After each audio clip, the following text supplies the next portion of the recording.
I've done a lot of backpacking trips over the last 10 years, both solo and with friends, but I've come to like solo trips the best. There's something about being completely alone in the woods, relying on your own movement and planning, where you start to feel stripped down to the basics. Everything you carry, every noise you hear, every little change in weather, you feel all of it. And the silence, once it settles in, becomes its own kind of sound. This happened 2 weekends ago.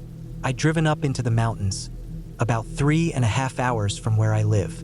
I planned to do a 2-night solo loop, about 22 miles total. It wasn't a national park, but it was part of a big national forest area that people don't talk about much, which is what I like. Less traffic, more wildness. I had a paper map, my GPS watch, and my pack with food, water, stove, tent, sleeping bag, the usual stuff. Weather forecast looked good, cool days, cold nights, no rain. I started hiking around 10:30 in the morning on Saturday. The trail was in good shape. The first few miles climbed steadily through pine and spruce with open patches of brush. By noon, I was sweating hard even though the air was cool. The trail flattened out on a ridge, and the wind picked up a little. It was one of those fall days where the sun felt warm but the shade had bite. I passed a stream in the early afternoon and filled up both bottles.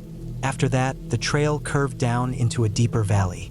The trees got thicker, the light started to dim a little under the canopy, and the silence changed.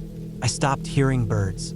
There weren't even many bugs, just the crunch of my boots and the occasional creak from the trees moving. Around 5:30 p.m., I figured I should start looking for a spot to camp. I didn't want to be scrambling for flat ground with a headlamp on.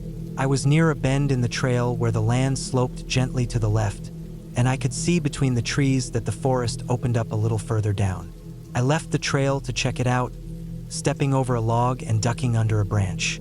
That's when I saw movement. It was low to the ground, heavy and quiet.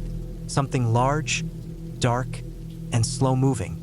At first I thought elk because I'd seen a couple earlier in the year in the same general area. But something about the shape wasn't right. Then I thought bear. It wasn't far, maybe 40 yards away, and it was behind a tangle of scrub and saplings. The light was low under the trees, and the shadows made everything harder to see clearly. But when I moved just a bit to the side and squinted, I got a better look. And yep, not just one bear, 2 of them. They were black bears, definitely, not grizzlies. One looked slightly smaller, maybe the female. The other was bigger and stockier, with thick haunches and a rounder head. At first, I couldn't tell what they were doing because they weren't feeding or moving much. But then it became obvious. They were mating. I froze, standing behind a skinny pine about 10 feet tall. I wasn't close enough to see everything in detail, and I didn't want to be, but it was unmistakable. The bigger bear was mounted on the smaller one from behind, slow and heavy in its movements. At first it didn't register, just because I'd never even thought about this as something I might come across while hiking. You don't think of bears as something you'll ever see doing that. The forest felt weirdly still. No wind, no leaves rustling. I didn't move. I didn't make a sound. I just watched with a kind of stunned curiosity and also a good dose of fear. Bears are dangerous enough when they're alone and not distracted. 2 bears mating? I didn't even know how they'd react if they realized I was standing there watching. And then they did. The smaller bear, the female, turned her head a little. She tensed, and just like that, she jerked out from under the male, spun around, and took off into the trees at an angle away from me. It was fast. Like, blink and she was gone fast. No sound except the snapping of a few branches and the thud of her feet pounding the forest floor.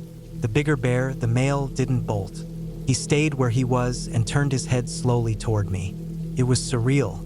He wasn't in a panic or even really startled. He just looked at me. I'll never forget his face. There was something completely calm about it, but also annoyed.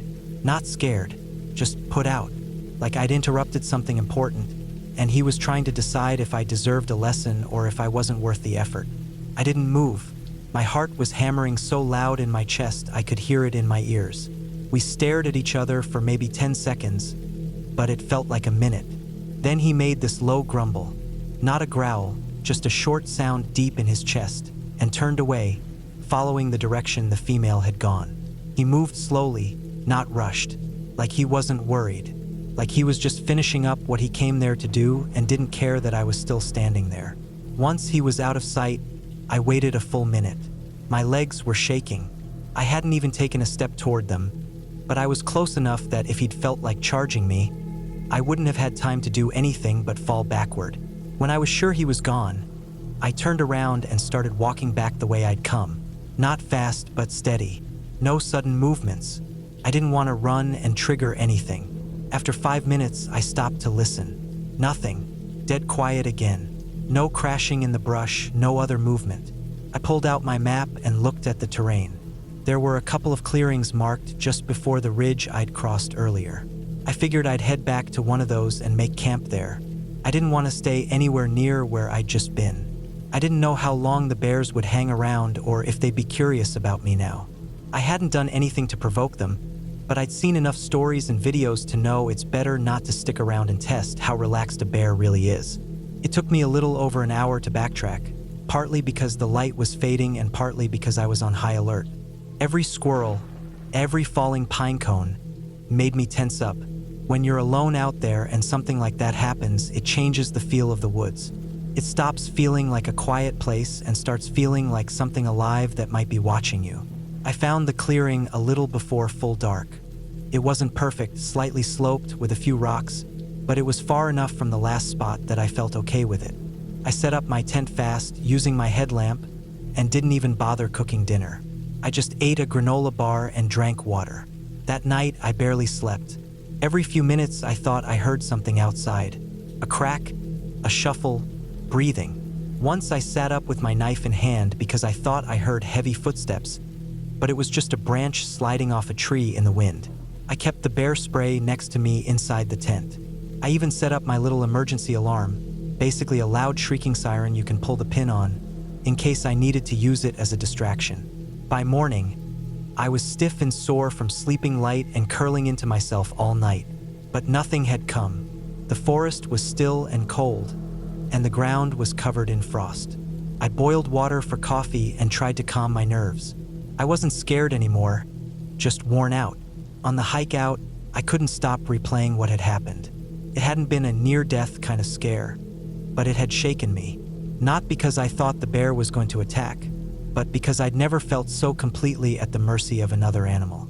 That stare, how he looked at me like I was a bug on his windshield, made it clear how little power I had out there. If he'd changed his mind, I'd be a news story, another hiker lost in the woods. It also made me think about how I move through the wild, how I assume I'm just a visitor, separate from it all. But I'm not. Out there, I'm just another animal, just another presence passing through. That night, I was a trespasser in someone else's house. A really, really big someone. When I got back to my car, I sat in the driver's seat for a few minutes before starting it. I was covered in dried sweat, pine needles, and dirt. But I was more grateful than usual. I'd seen something rare, not just mating bears, but something raw. Something wild that didn't even notice me at first. Then did. Then let me go. I don't know if I'd call it cool. Not exactly. It wasn't magical or beautiful. It was a reminder. Aguchik, an animal living out its life in the exact place it was meant to be. And me, just a hiker who got too close and almost forgot that being quiet and respectful isn't a suggestion out there. It's the rule. I didn't post about it. Didn't tell any of my family. They already think hiking alone is dumb. But I did mark the spot on my GPS. Not because I want to go back, but because it reminded me that when you're out there, you never really know what you'll find around the next bend. And some things, like a long, silent stare from a giant black bear after you catch him in the middle of something personal, stick with you in a way you don't forget. I'll still hike alone. I'll still sleep in the dirt and make coffee in the fog and watch the light change through the trees. But I check my surroundings more carefully now. And when the forest goes too quiet, I listen harder, just in case. I don't know if this would count as a hiking story exactly. It doesn't take place out on some mountain trail or inside a national park.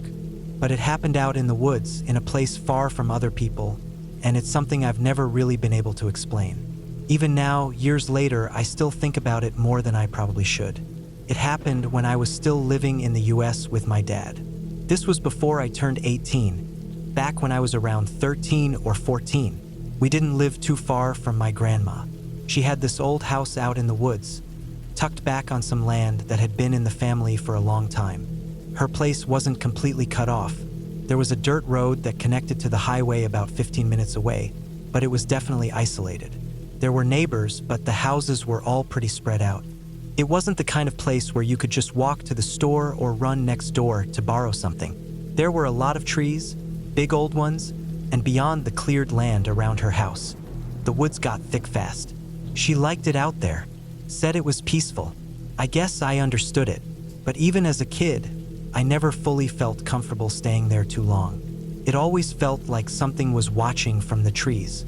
I never said that out loud because I didn't want to sound childish, and honestly, it wasn't anything I could prove or even describe. Just a quiet feeling in my gut, like being in a place where you weren't supposed to talk too loud. That particular day, my grandma was out of town for a few days. She'd gone to visit her sister in another state. My dad and I were heading to her place because something in the house needed fixing. I don't even remember what it was. Something with the water pump or the fuse box, maybe. She'd left a message saying she didn't have phone service but hoped we could stop by while she was gone to take care of it. My dad always tried to stay on top of things like that. He'd helped build the house with his brothers, and he still knew every inch of the place. We drove up in the late morning. It was one of those overcast days where the light stays kind of flat, not dark enough for headlights, but not really bright either. The dirt road was dry, though, so the drive wasn't too bad. The trees on either side leaned in a little too close for comfort, but I'd been down that road so many times I didn't really think about it. When we got to the house, it looked the same as always. Nothing out of place, just quiet. No car in the driveway since Grandma was gone. There were a few birds calling in the distance and the occasional rustle in the trees, but otherwise it felt empty. Dad parked next to the side porch and we both got out. He grabbed his tools from the back and headed toward the crawl space under the house. I remember standing on the gravel path for a second, looking at the woods behind the house. The tree line was about 20 or 30 feet away. There was a little garden back there and some old wooden chairs that nobody really used anymore. Nothing moved. After a few minutes, Dad realized he didn't have something he needed. I think it was a part for the water system. I offered to help look, but he waved me off and said he was going to check with the neighbors to see if they had one. That meant a walk down the road to the next house, about 10 minutes each way. He told me to stay put, maybe check if the shed was unlocked in case the part was stored there. Then he walked off down the dirt road and disappeared around the bend. I remember standing near the porch, bored, kicking at the gravel. I walked around the house a little, not straying too far. It wasn't until I was heading toward the back that I saw something that stopped me cold. Standing at the back corner of the house, half hidden behind the siding and peeking around at me, was someone I recognized. It was my uncle, my dad's younger brother. He was just there, looking at me, not moving, just staring. At first, I didn't think anything of it. I figured maybe he had come by to check on the house too. Maybe knew we'd be there. He wasn't someone we saw a lot, but it wouldn't have been impossible for him to show up. I looked straight at him, a little confused, and I think I even lifted a hand like I was going to wave. But something felt off right away. He didn't say anything. He didn't move, just stared at me. I blinked and looked again. He was still there, still watching. I turned toward the front of the house and called out for my dad, forgetting he'd already gone down the road. I turned back, thinking maybe I'd go over and ask my uncle what he was doing. But by the time I looked again, he was gone. Not just out of sight, but completely gone. I stepped closer to the corner of the house and saw nothing there. No one. I walked around the corner and looked both ways. Nothing. I walked around the house slowly, my eyes scanning the trees, the garden, the back steps. Then I caught sight of him again, this time at the next corner, further along the side of the house. He wasn't running, just walking calmly. I could only see the back of him, but I was certain it was him. Same haircut, same clothes I remembered him wearing a lot, dark jeans and an old brown jacket. I don't know why, but I followed. I moved quick, almost a jog, and turned the corner. He was already gone again. I paused, my heart pounding a little now, and looked around the far side of the house. The grass was undisturbed. No sound. No sign of footsteps. The only thing I saw was a small rusted wheelbarrow leaning against the siding and some gardening tools scattered in the dirt. Then, just past the tool shed, I saw him again, walking away into the trees. Not running, not hiding, just walking. Something about that hit me wrong. If he was here to say hi, why not come to the door? If he wasn't supposed to be here, why not leave when he saw me? I turned back toward the road and thought maybe I should wait for my dad. But curiosity tugged at me. Maybe he didn't recognize me at first. Maybe he wanted to surprise us. I told myself it didn't feel that weird, so I followed again. I passed the shed and stepped into the woods, just a few paces. Then I stopped. There were no footprints, no signs anyone had gone that way. The leaves on the ground weren't disturbed. It didn't make sense. I stood there, trying to listen, trying to hear any movement. All I could hear was my own breathing and the distant rustle of wind in the high branches. Something didn't feel right anymore. It was like my body finally caught up to what my brain had been trying to ignore. I turned back toward the house and started walking fast. I hadn't gone far, maybe 30 or 40 feet into the woods, but it felt like a lot longer walking back. I reached the edge of the yard and didn't look behind me. I just went back to the porch and sat on the steps, heart still pounding a little. I waited. Eventually, my dad came back up the road, walking slow and empty-handed. He said the neighbor didn't have the part he needed and that we'd have to come back later in the week. I remember feeling relief just seeing him. I stood up and started walking to the truck, but I paused halfway there and glanced back at the house. Nothing there. We packed up and got in the truck. On the drive back, I kept checking the side mirror. It was almost a habit by then, like I couldn't help it. And then I saw him. Standing by the house, back near the shed, was the same man, my uncle or someone who looked just like him. Standing still, watching the road, watching us. I didn't say anything. I just watched him grow smaller in the mirror until the trees swallowed up the view. Later that night, I finally asked my dad if my uncle had been out to Grandma's house recently. He said no, said he hadn't seen or talked to him in weeks. I didn't bring it up again. I still think about it sometimes. I still remember the way he looked at me. Calm, blank, unblinking. The way he kept just far enough ahead of me that I never quite caught up. The way he disappeared without a sound. The way the air felt heavier when I went past the shed. I've thought of 100 explanations over the years. Maybe it really was my uncle and he just didn't want to be seen. Maybe he was checking on the place and didn't expect anyone to be there. Maybe I mistook someone else for him. Maybe I imagined it. But I've seen my uncle dozens of times since then. Close. Talked with him. Been to holidays with him. And every time I see him, I remember that day. And I'm certain it was him I saw. I don't know what he was doing. I don't know why he wouldn't speak. I don't know how he vanished so fast. But I know what I saw. And it still gives me a chill. Maybe it wasn't a ghost. Maybe it wasn't anything supernatural. But whatever happened that day was real. I was there. I saw it with my own eyes. And to this day, I haven't found a good reason why. I haven't been back to that house since. Back in 2000, I was living in the Florida Panhandle, working a summer job painting houses and picking up extra shifts where I could. I didn't have much money, but I had plenty of time and an old Chevy pickup that ran well enough to get me to the trailheads. That was enough. Most of my weekends were spent outside, hiking local spots, fishing backwaters, or just driving out to the quieter stretches of the state to clear my head. That summer, I was dating a girl named Jess. We met through friends at a bonfire out near Blackwater River. She was a nursing student, smart, funny, and more outdoorsy than I expected. She had this easy confidence about her, someone who didn't need constant talking to feel comfortable. That worked for me. We got along fast, and after a few casual dates, we started spending our weekends exploring the trails that cut through the wild, humid green tangle of Northwest Florida. One weekend in mid-July, Jess and I headed out early to hike part of the Escambia Trail. It was one of those days where the air is thick even before sunrise, where everything, your shirt, your skin, your backpack, feels sticky before you've gone a mile. We didn't care. We had water, snacks, bug spray, and each other. The trail was quiet, winding through the pine flats and swampy bottomlands. We'd done this stretch once before and knew it followed a drop-off not far from a series of rock pools, a place where water had carved shallow, still basins into the limestone. These weren't big enough to swim in, but they looked cool. Water sat dark and glassy in the hollows, reflecting sunlight like mirrors in the woods. The pools were maybe 3 miles in.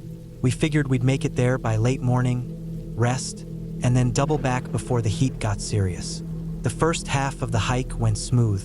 We saw a few armadillos rustling through the brush, dragonflies skimming the water when we crossed footbridges, and clouds of mosquitoes whenever we stopped moving. Typical stuff. We walked mostly in silence, the kind where you don't need to fill the air because just being out there is enough. Then, somewhere around mile 3, just before the trail bends toward the rock pools, we heard it. It was a sound I hadn't heard before in the woods. Low, ragged groaning, almost like pain, but not exactly. At first I thought it was an animal, maybe a hog, hurt or caught in something. Jess stopped walking and looked at me. I could tell by her face she was thinking the same thing I was. Something wasn't right. We stood there, listening. The sound came again, a little louder, more like moaning now. Human, definitely human. There wasn't supposed to be anyone else out here. It wasn't a crowded trail, and we hadn't seen a single other car parked at the access point that morning. But now we heard what sounded like a woman, not yelling exactly, but grunting in a way that made the hair on my arms stand up. Came from just up ahead, near the rock pools. We picked up the pace, not running but moving fast, looking out over the edge of the slope where the land fell away toward the pools. The trail thinned there and you had to walk single file. I went first, heart beating a little harder. Not from fear, at least not yet, but from the sense that we were about to walk into something we didn't understand. As we rounded the final bend, the trail opened up just enough to see down to the edge of the largest pool. That's when we saw her. She was crouched on a flat rock near the water, completely naked, knees drawn up and spread wide, her hands on her thighs, body rocking forward. Her long brown hair was tangled and matted with sweat. Her skin was pale and streaked with what looked like dirt or dried blood. She wasn't moaning anymore. She was breathing in hard bursts, like she was working through a contraction. It took a full few seconds for my brain to process what I was looking at. She was giving birth, right there on the rock. I stopped in my tracks, just walked right into my back and then saw her too. We both stood frozen. This wasn't a beach or a park. This was the middle of a remote trail, hours from a town. And this woman, this hippie-looking, wild-eyed woman, was in active labor, alone, naked, in a rock pool under the open sky. She saw us. Her head jerked up, eyes wide with rage and fear. Her face twisted into something fierce and ugly, not from pain, but from the sheer fact that we were there. She bared her teeth and tried to yell, but it came out broken and raspy. She made a shooing motion with one arm, like she was trying to wave us off without the strength to get up. We just stood there, paralyzed. Everything about the moment felt off. Not just the shock of what we were seeing, but the wrongness of it. This wasn't someone who'd had a hiking accident or gotten stranded. This felt intentional, like she'd come out here on purpose to this exact spot to do this alone. We weren't doctors. We didn't have any medical training beyond Jess's early coursework. We weren't sure if trying to help would hurt or make it worse. She didn't want us there. That much was obvious. So we left. I know how that sounds, and I've replayed it enough times in my head to question every step. But we didn't run. We just backed up, slowly, down the trail the way we came, both of us shaken and confused and not sure what the right thing was. She was in no condition to follow us, and she didn't try. When we were far enough away that we couldn't hear her anymore, we stopped. Jess was pale and quiet. I felt dizzy, like the heat had suddenly doubled. We sat under a tree and drank water, barely looking at each other. The whole thing felt surreal, like a scene from a dream. After 20 minutes, we kept walking. Back to the trailhead, back to my truck. Every step was heavy. We didn't speak. I kept wondering if she was okay. if she'd done this before, if there was someone nearby waiting to help her, or if she really was completely alone out there, trying to bring a life into the world on a slab of stone with no one but the trees to witness it. Took us over 2 hours to get back to the truck. Once we got to the road, I drove to the nearest town with a gas station and used their payphone. Cell service was spotty out there back then, especially in the woods. I called 911, told them what we saw, told them where. By the time we'd done all that, it had been 5 hours since we first saw her. Later, I called the sheriff's office to follow up. I don't know if that was the right way to go about it, but I needed to know. They told me officers and medics had gone out to the location. They found signs of birth, blood, fluid, the disturbed moss and stones, but no person, no baby, nothing. She was gone. I didn't know what to make of that. I still don't. We didn't tell many people, a couple of close friends. Most just looked at us like we were making it up or exaggerating, but we weren't. I can still see her face, her hair stuck to her cheeks, her fingers pressed into her thighs as she rocked back and forth, trying to bring life into the world in a place that had no hospital walls, no bed, no help. I sometimes wonder what made her do it.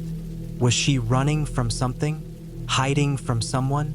Was she part of a group that believed in some natural birth philosophy so deeply they'd put her life and her baby's life at risk? Or was she just alone in the deepest sense of the word? I don't know what happened to her. I don't know if she made it. I don't know if the baby lived. I try to believe she had a plan, that someone met her later, helped her walk out. But the truth is, the forest gives and takes. Swallows sounds. It hides stories. And it doesn't answer when you ask questions. After that day, Jess and I didn't hike much together.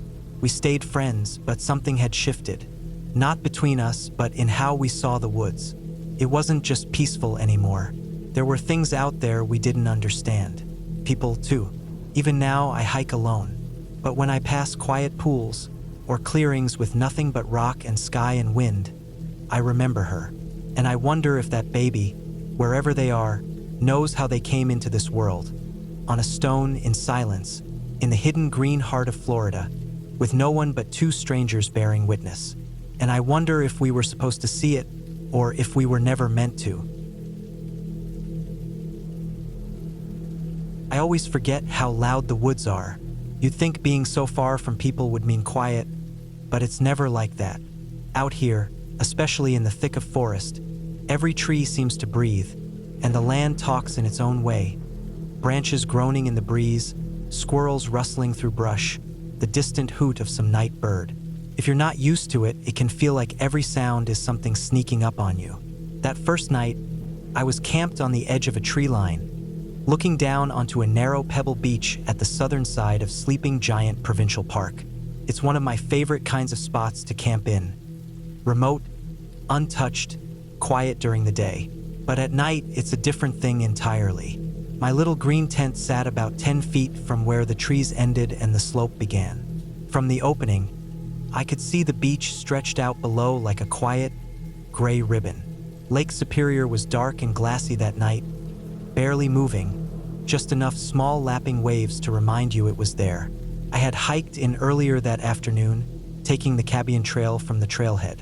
It's not an extreme hike, not in terms of elevation or terrain, but it's long. And heavy with gear, every mile feels longer. I made good time, and by the time I found my camp spot, I was tired enough to want to stay there no matter what. I cleared a flat patch with my boot, set up the tent, rolled out the mat and sleeping bag, and boiled water for dinner. One of those dehydrated meals I never really like, but always bring. Something about eating from a crinkly pouch just feels like part of the process. By sunset, the temperature dropped fast, and the wind picked up a bit. I zipped myself up in the tent, brushed my teeth outside, and tried to settle in. But even wrapped in fleece and sleeping bag, I couldn't get comfortable. My body was tired, but my head was wide awake. That always happens to me on solo trips, at least the first night. Takes time to settle into the new rhythm of being truly alone, of trusting the tent, trusting the forest. The truth is, part of my brain always expects the worst on that first night. I'm not proud of it. I've been doing backcountry trips for years, and I love them. But something about night one always brings that edge of unease. The first time I'm tucked into a bag in a nylon bubble in the middle of nowhere, my heart won't slow down. Every crackle in the brush is something unnatural. Every gust of wind sounds like breath. And it doesn't help that I listen to too many true crime podcasts during the week. That night was no different. The trees behind me were tall, thick spruce and pine, and the branches shifted and creaked with every breeze. The woods aren't silent. They don't go still. They're alive and they don't care if you want to sleep. Squirrels darted through dry leaves. An owl called out. A raccoon or something similar pawed at the forest floor maybe 15 or 20 feet back, probably just scavenging. But to a tired and anxious brain, that scratching might as well have been footsteps. I laid there staring at the ceiling of my tent for what felt like hours, every muscle tight. I kept thinking about how fragile the tent really was. Just fabric and string. You could cut your way in with a fork if you wanted. And if someone really wanted to find me out here, they wouldn't have to try hard. I hadn't seen another person since early afternoon. My campsite wasn't official. It was more of a cleared patch I picked because of the view. And that's when I started to spiral. It's always the same. Your brain starts with one irrational thought. What if someone followed me out here? And then it builds. What if they waited until dark? What if they're watching me from the woods right now? And pretty soon, I'm lying there with my hand on my headlamp, ready to blind a murderer. I told myself it was just raccoons, or maybe a fox. But then I heard something new. Twigs breaking. Not small ones. Not that soft little crunch you hear when a squirrel runs through dried leaves. These were heavier. Snaps that echoed a bit, like something large stepping on dry branches. I froze. Every inch of my skin prickled. I held my breath, strained to hear more. There was a pause, then another crunch. Closer. I told myself, desperately, that it was just a deer, or maybe a bear, though that didn't make me feel much better.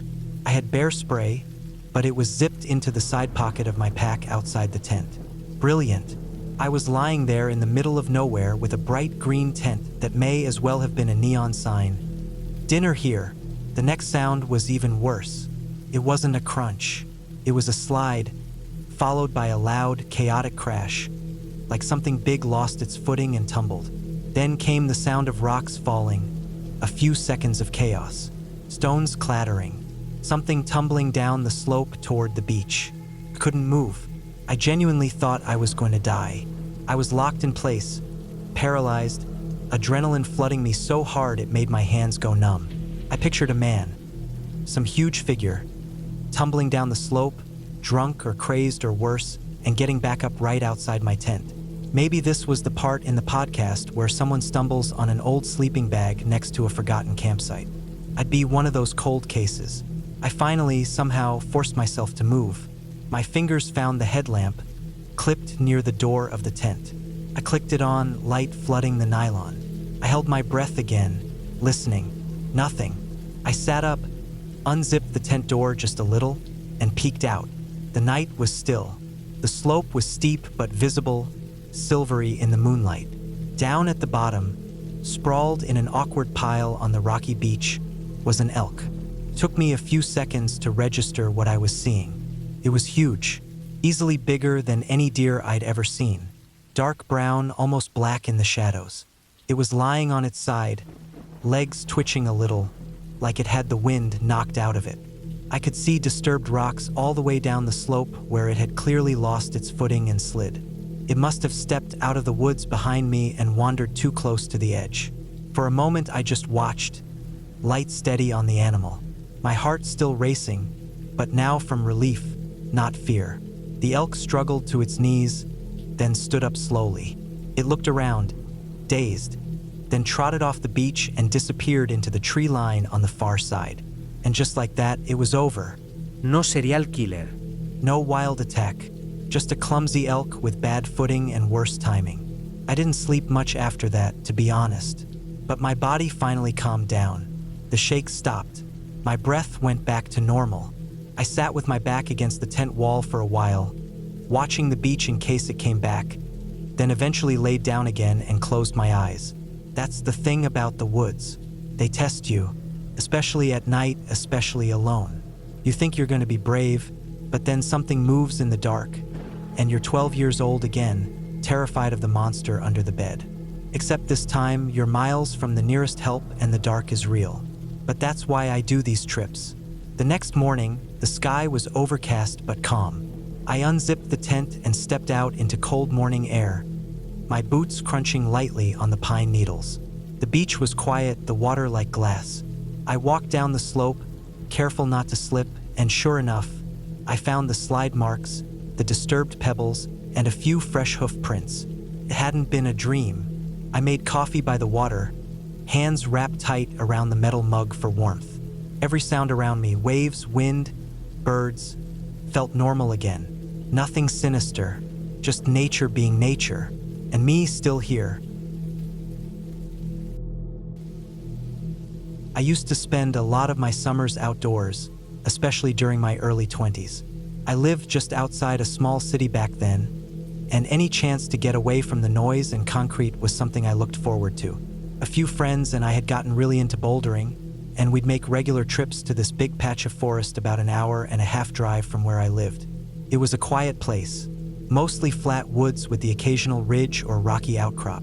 Some good sandstone boulders were scattered through parts of it, and not a lot of people seemed to know about them. The spot was about as perfect as it gets for our kind of climbing.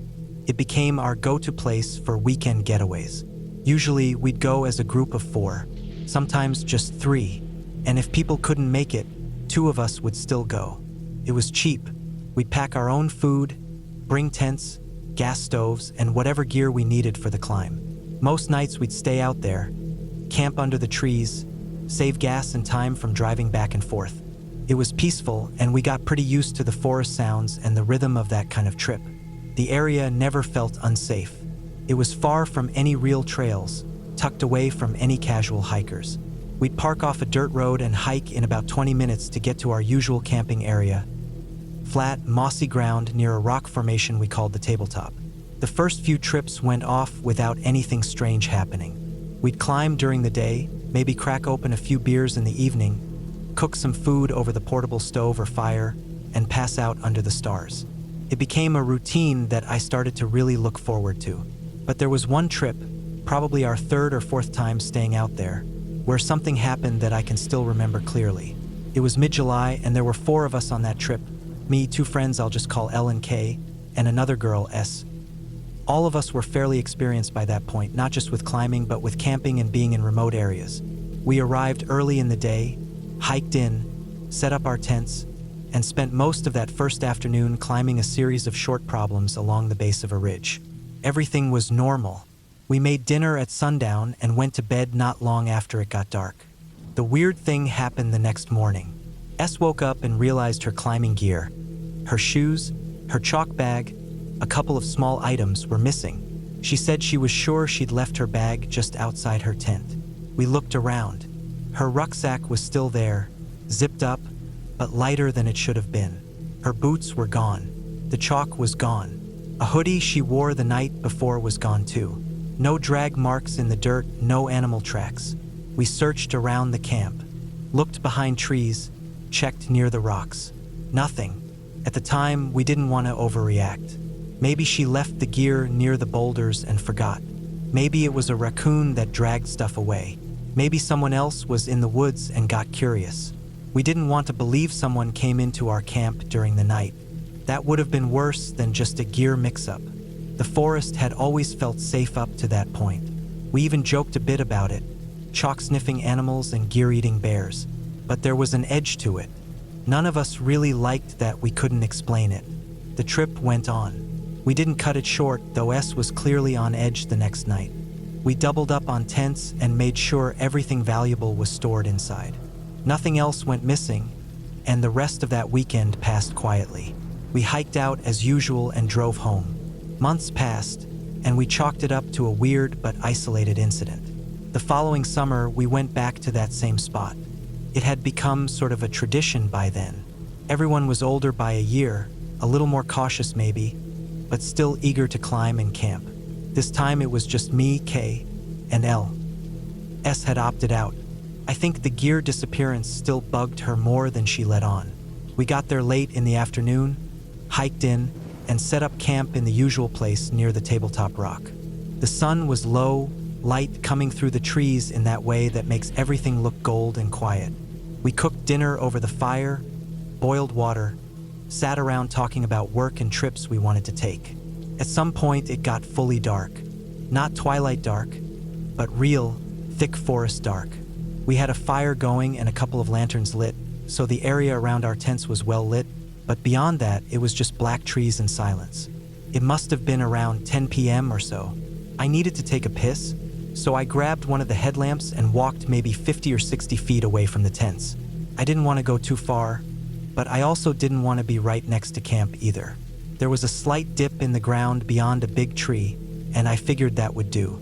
I finished my business, turned off the headlamp to save battery. My eyes had adjusted to the dark a little, and started heading back to camp. That's when I saw it.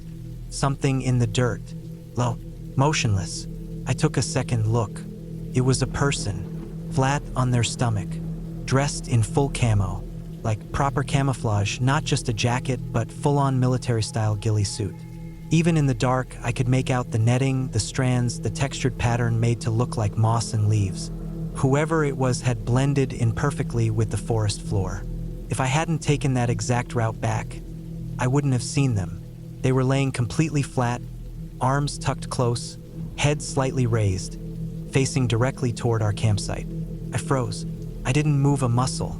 My brain was still catching up with what my eyes were seeing. It didn't make sense. I thought for a second it had to be one of my friends pulling a prank.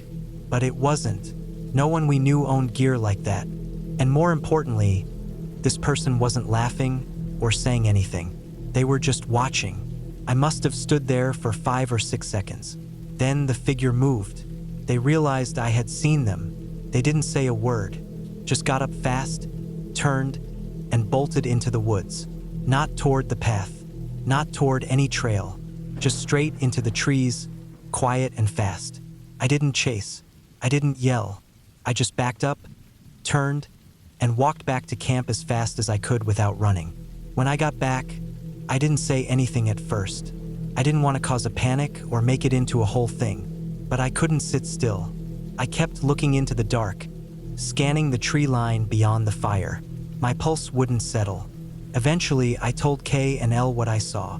They were quiet for a minute. Then we all agreed to pack everything up and leave.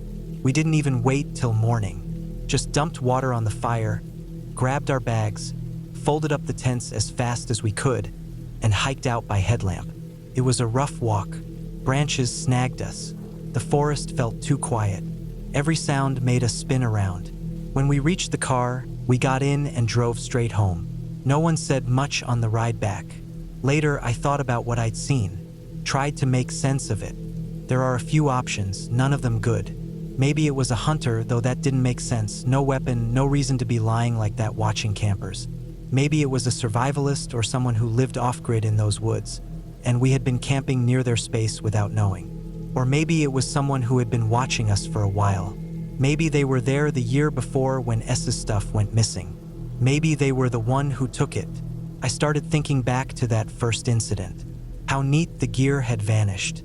No signs of struggle or tearing. Just gone. It didn't feel like an animal. It felt deliberate. After that trip, we never went back to that spot again. We found new places to climb further out. Mostly state parks or designated trails with other hikers nearby. Not as quiet, but we didn't mind. The silence wasn't worth the feeling of being watched. The memory of that person, prone in the dirt, staring at our fire, stuck with me. Still does. I still go hiking. I still go climbing. But I'm a lot more careful now. I don't camp in isolated spots unless I'm absolutely sure the area is used regularly. I triple-check my gear. I never leave anything outside my tent. And I always keep a light pointed at the dark.